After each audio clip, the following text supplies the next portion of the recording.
Compañeros y compañeras, un saludo. Doctor Alma Trejo, con su permiso. Conforme el mundo cambia y se establecen nuevos centros de poder, dejando el viejo estilo westfaliano, la sociedad internacional ve nacer con mayor fuerza organismos intergubernamentales que perfilan conceptos, convenios y acciones en favor de establecer directrices jurídicas. En ese sentido, las resoluciones de los órganos internacionales dentro del derecho internacional público construyen un marco regulatorio que sujeta a los estados en su aplicación, consenso y legitimidad, siempre y cuando sean miembros. Sin embargo, es necesario señalar que dada la anarquía internacional, donde no existe un único actor que ponga orden, obliga a que la integración de normas jurídicas a nivel internacional sea un complicado y elaborado proceso para llevarlas a la práctica. Lo anterior lleva a dos aspectos importantes. El primero, la capacidad de hacer cumplir la norma internacional a los estados, lo que supondría un órgano regulador. Y segundo, la existencia de un procedimiento único que determine la participación de todos los estados para su elaboración o, en su caso, guía para hacerlo. Por lo anterior, entender que las resoluciones de las organizaciones internacionales son una fuente del derecho internacional público es considerarlas desde una nueva perspectiva, distinta a la concepción tradicional de fuentes primarias y secundarias, ya que conforme pasa el tiempo, dicha línea imaginaria se vuelve simplemente ineficaz para explicar el mundo contemporáneo.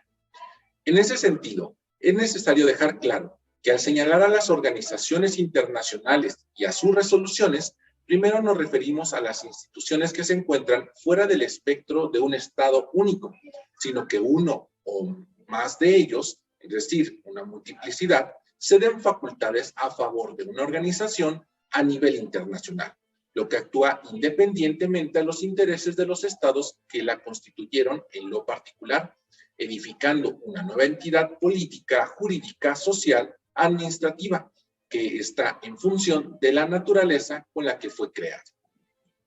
Casos representativos de ello lo constituye la Organización de las Naciones Unidas, la Unión Europea o la Organización del Tratado del Atlántico Norte, mejor conocida como la OTAN. Para tratadistas como Antonio Ramiro, en su obra Derecho Internacional, considera que las organizaciones internacionales son sujetos de derecho internacional creado por los estados mediante tratado o cualquier otro instrumento regido por el derecho internacional, dotados de órganos permanentes con voluntad propia, jurídicamente distinta a la que los estados miembros tienen, en el marco de competencias atribuidas para la consecución de objetivos convenidos. En ese mismo sentido, el doctor Óscar Ignacio Merino refiere al doctor Pasto Rigrero en su obra Curso del Derecho Internacional Público y Organizaciones, donde señala 6 rasgos diferenciales. El primero es el carácter interestatal de las organizaciones internacionales. Esto hace referencia a una asociación de estados cuyos gobiernos son representados en los distintos órganos de la organización. El segundo, que es que la base convencional de una organización internacional es creada por estados a través de un tratado constituyente o instituyente, de una conferencia internacional o a través de un órgano preexistente. El tercero es que existe un sistema permanente de órganos. El cuarto es la voluntad autónoma, es decir, que la organización internacional puede expresar una voluntad jurídica distinta respecto a los miembros individualmente considerados. La competencia propia es el quinto señalamiento, ya que teniendo en cuenta que se le otorgan competencias de atribución que están específicas en la Carta de la Constitución de la organización, para finalmente entender que la cooperación internacional institucionalizada, donde las organizaciones internacionales buscan siempre satisfacción de los intereses comunes de sus miembros, por intermedio de acuerdos o recomendaciones.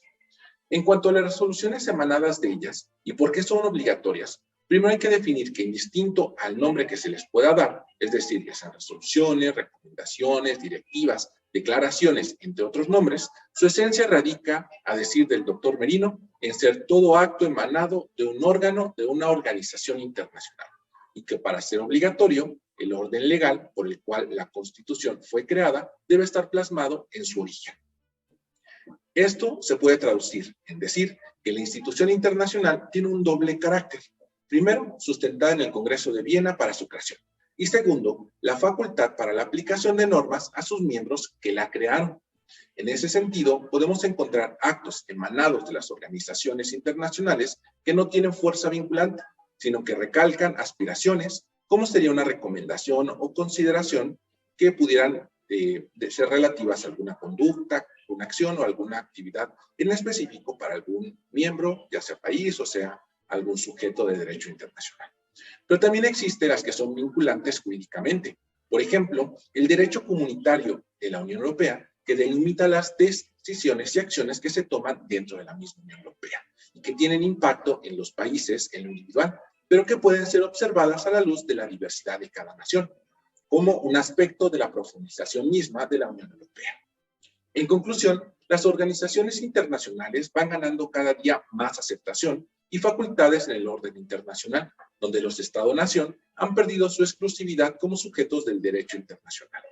A la par de ello, su participación en la disciplina del derecho internacional público se enfoca en que sus resoluciones son garantes de nuevas fuentes de derecho.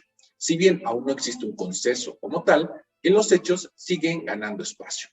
Finalmente, las resoluciones que emanan de esas instituciones pueden ser vinculantes o no para sus miembros, que a la vez son sus fundadores, o se anexaron después, pero que gracias a la determinación en los tratados que la constituyeron, pueden obrar por fuera de los intereses de un solo Estado, pero también pueden sancionar si el Estado lo acepta desde su fundación. Compañeros, compañeras, muchísimas gracias. Doctora, le agradezco su tiempo.